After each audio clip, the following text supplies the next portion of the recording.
Hola, bienvenidos a un capítulo más de este canal de YouTube, Reflexionando con Alberto Olvera. En esta ocasión tenemos que pensar en los múltiples sucesos que recientemente han afectado tanto al mundo como al país.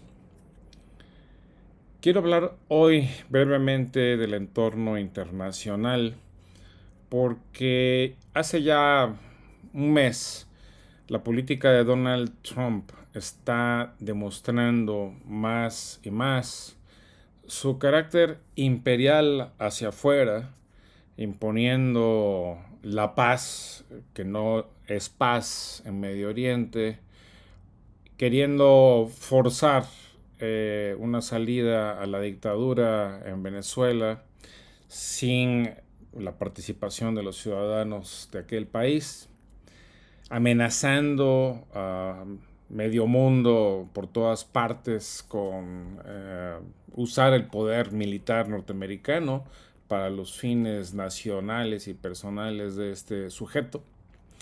Y por otra parte, hay que decir también que hacia adentro Trump ha radicalizado el carácter casi fascista de su gobierno al usar la violencia, incluida la militar, contra los ciudadanos de su país, a quienes hoy día les envía el ejército a las ciudades principales, básicamente las grandes ciudades gobernadas por los demócratas.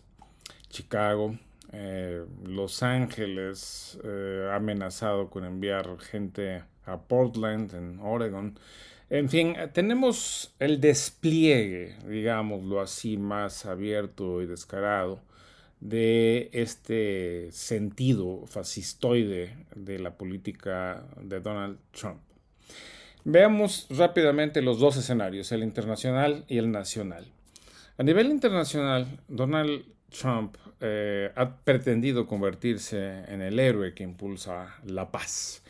Y el caso más sonado es el de la invasión israelí a Gaza, la masacre que han causado en ese país, que ha escandalizado al mundo entero. Ya la ONU calificó como genocidio lo que los israelíes han hecho al matar a 60,000 personas físicamente, pero para todo fin práctico, destruir por completo un país. Una destrucción masiva que recuerda las peores escenas de los bombardeos de la Segunda Guerra Mundial, con todo destruido, todas las ciudades de Gaza destruidas. Bueno, pues ahora Donald Trump ha establecido una paz que significa simplemente la ratificación del triunfo militar de Israel sobre los gazatíes, ratifica su destrucción y quiere crear un gobierno externo que no se sabe cómo se constituiría, pero que privaría a los habitantes de esta zona del mundo de cualquier capacidad real de autogobierno. Este hecho ha empezado simplemente por una suspensión de la actividad militar, una suspensión relativa, que pende de un hilo que puede caerse en cualquier momento y que en realidad ha servido simplemente para forzar a los gazatíes a liberar a los últimos rehenes y entregar los cuerpos de los que murieron en los bombardeos de los propios israelíes. Hasta ahí, digamos, era el primer punto necesario para cualquier otra cosa, pero lo que sigue después es la imposición de un gobierno extranjero sobre los gazatíes y una especie de control de los cuerpos, un control total de la población que se verá sometida a décadas de trabajos casi forzados para reconstruir sus espacios y seguramente de una especie de gobierno colonial sobre la franja que se disfrazará de un gobierno internacional para ocultar que son los Estados Unidos e Israel los que gobiernan ese lugar.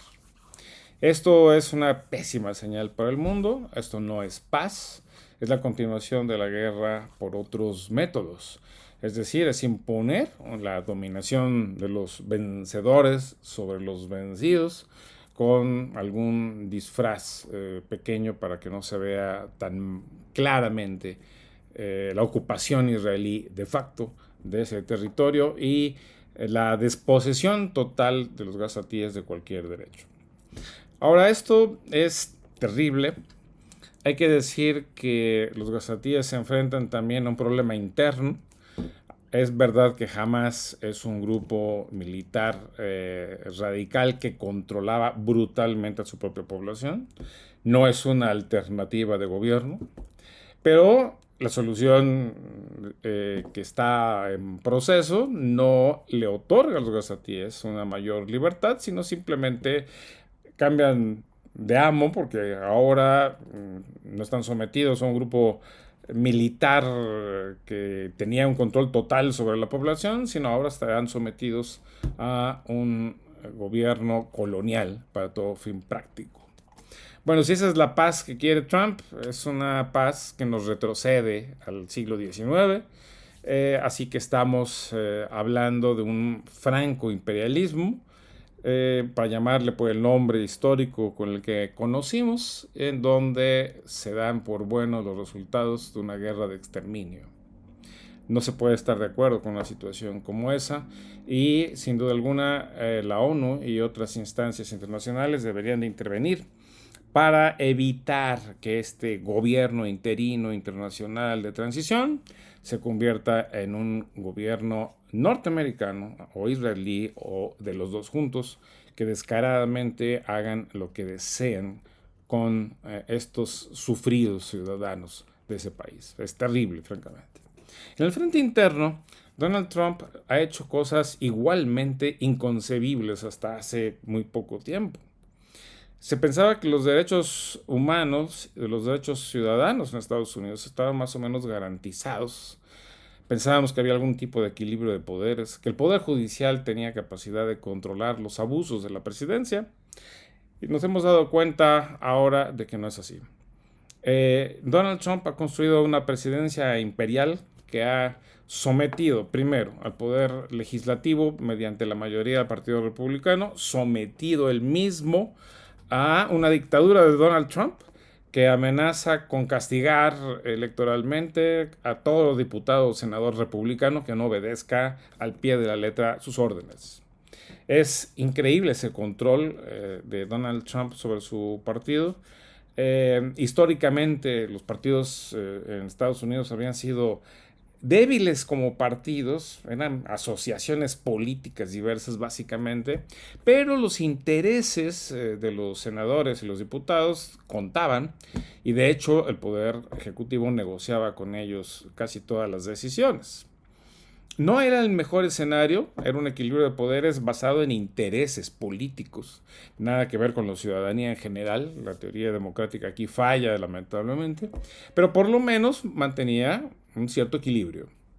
Bueno, pues ahora los señores senadores y diputados han sido despojados incluso de ese pequeño privilegio que era defender sus intereses que a su vez ayudaban a veces a sus respectivas bases territoriales, es decir, a los habitantes representados por los diputados, allá llamados representantes, y los senadores que a nivel estatal tenían la necesidad de conseguir para sus estados algunos beneficios de la política pública del gobierno federal, pero ahora no.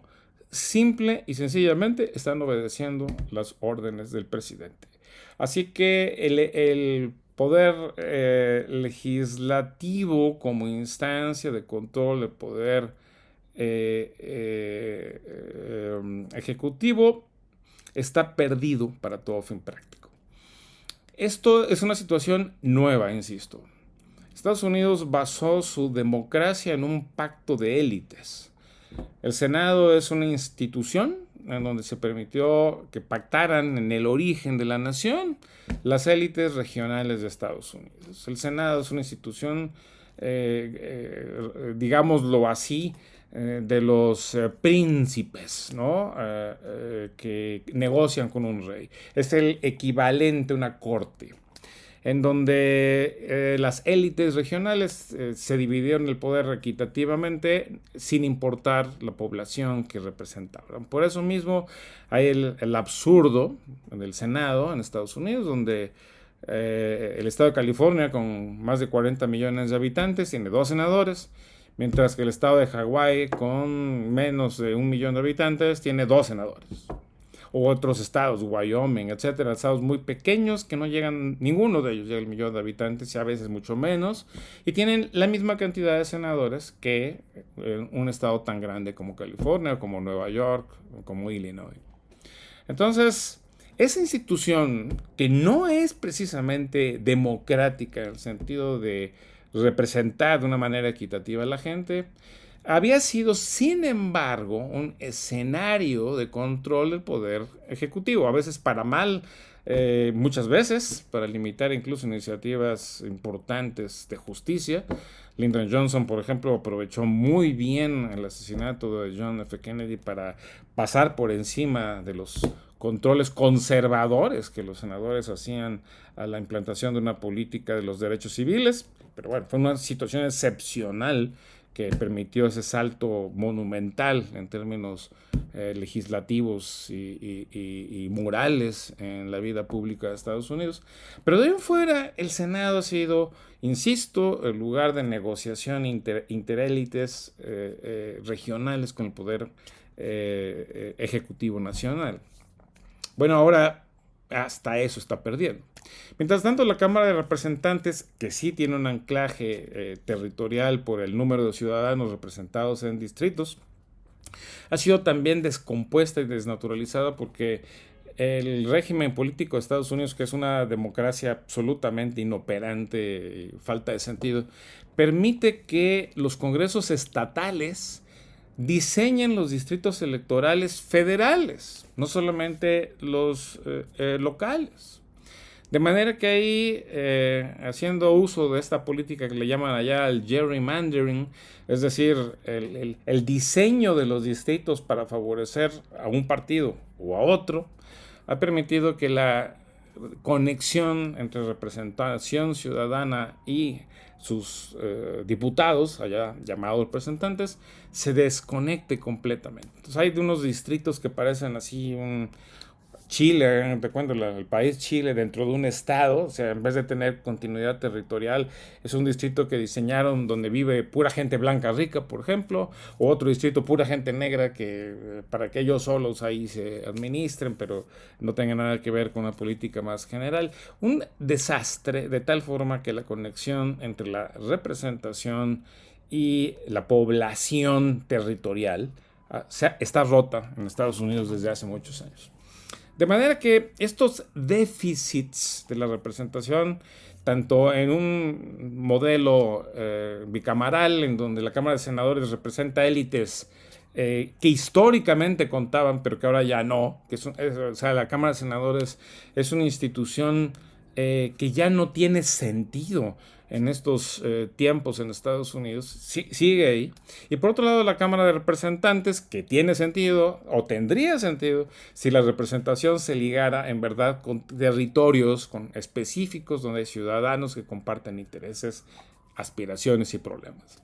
Bueno, eso tampoco funciona ya debido a esta desnaturalización de la democracia de Estados Unidos. Entonces, lo que estoy diciendo es que Donald Trump ha creado un gobierno imperial, se ha convertido verdaderamente en un problema mayúsculo para su propio país, haciendo uso de las debilidades de la democracia norteamericana, de su mal diseño institucional, de sus vicios internos generados a lo largo de décadas de existencia, y encima de eso la Suprema Corte de Justicia, que todo el mundo cita como ejemplo paradigmático mundial del equilibrio de poderes, de un poder judicial fuerte, también fue colonizada políticamente por el propio Trump y por los republicanos, de manera que hay ahora en esa corte una mayoría conservadora que ha legalizado las medidas más absurdas de Donald Trump, que está gobernando en un gobierno de emergencia nacional, de acuerdo a las leyes por él convocadas. Leyes que se hicieron allá a principios del siglo XIX en el contexto de la continuación de la guerra contra el poder colonial inglés, leyes que se hicieron para garantizar el financiamiento de la guerra y la conscripción obligatoria de la gente, leyes que se hicieron en otra circunstancia histórica, han sido llamadas por Trump para justificar un gobierno de emergencia nacional donde no existe tal emergencia. Y la Suprema Corte le ha facilitado este abuso jurídico que fortalece un poder presidencial descontrolado. No solamente tenemos este problema, sino que antes la Corte también generó un precedente jurídico intolerable, inconcebible, que es que le ha otorgado al presidente una especie de inmunidad total. No puede ser acusado de ningún delito, ya no solo en el ejercicio del poder, sino posteriormente. O sea, está a salvo incluso después de su gobierno de que se le acuse de delitos específicos. Esto es increíble. De manera que la Suprema Corte de Justicia como instancia de equilibrio de poderes tampoco existe en Estados Unidos, así que de facto Estados Unidos vive una dictadura presidencial, en donde Donald Trump se ha convertido en el mandamás absoluto y está además haciendo cosas inconcebibles. Llamar a la Guardia Nacional para que vaya a imponer el orden en ciudades donde no hay desorden, simplemente ocupando militarmente con fines simbólicos, ¿no? Las grandes capitales estatales liberales de Estados Unidos, Chicago, Los Ángeles, etcétera, y Nueva York. Lo que está haciendo el señor Trump es usar poderes extraordinarios para amenazar a sus propios ciudadanos, para decirles: ustedes no pueden ser demócratas, no pueden votar por nadie que yo no quiera. Lo cual es verdaderamente absurdo, y además esta violencia que está aquí sucede, por supuesto, en ciudades en donde vive una cantidad enorme de migrantes, tanto legales como ilegales. Y el pretexto es combatir la inmigración ilegal y darle en la torre a todos los movimientos sociales que se solidarizan con estos migrantes. Así que tenemos un uso sistemático de la violencia, de la amenaza, que es una de las características prototípicas del fascismo. Construir un enemigo interno simbólico, en este caso los migrantes, atacarlo con violencia, que es lo que está haciendo Donald Trump, y suspender derechos civiles invocando una emergencia nacional. Entonces, ¿qué combinación, queridos escuchas? ¿Qué combinación? Hacia afuera el gobierno de Trump, un imperio desatado, aprovechando el caos y los vacíos que existen a nivel geopolítico, con poca claridad, sin un sentido sistemático, pero haciendo uso de la fuerza militar de Estados Unidos para tratar de imponer un orden que no tiene nada que ver con la ley, ni con principios, ni con normas, sino con intereses directos del gran imperio. Y adentro de Estados Unidos, creando una presidencia imperial que no estaba pensada así en la Constitución, pisando, abusando de un poder legislativo que ha cedido su soberanía a los intereses del dictador suelo, y aprovechando una mayoría muy conservadora en la Suprema Corte de Justicia de la Nación, que lejos de defender los intereses de los ciudadanos, está protegiendo los intereses de este dictador suelo. Vaya cosa. Yo mismo, que estudié en Estados Unidos y viví varios años allá, estoy sorprendido, alarmado de lo que está sucediendo en ese país hermano, y muchos norteamericanos están alarmados de ver cómo en el seno de la nación que alegaba ser el alma de la libertad mundial y el ejemplo de la democracia está carcomida hoy mismo por un gobierno dictatorial en ciernes que ya ha adquirido mucho poder y todavía no tiene respuesta de la ciudadanía en contra suya. Esperemos, eso es lo que aspiro, que los ciudadanos de Estados Unidos alcancen a detener esta absurda masacre política de la democracia y de la libertad.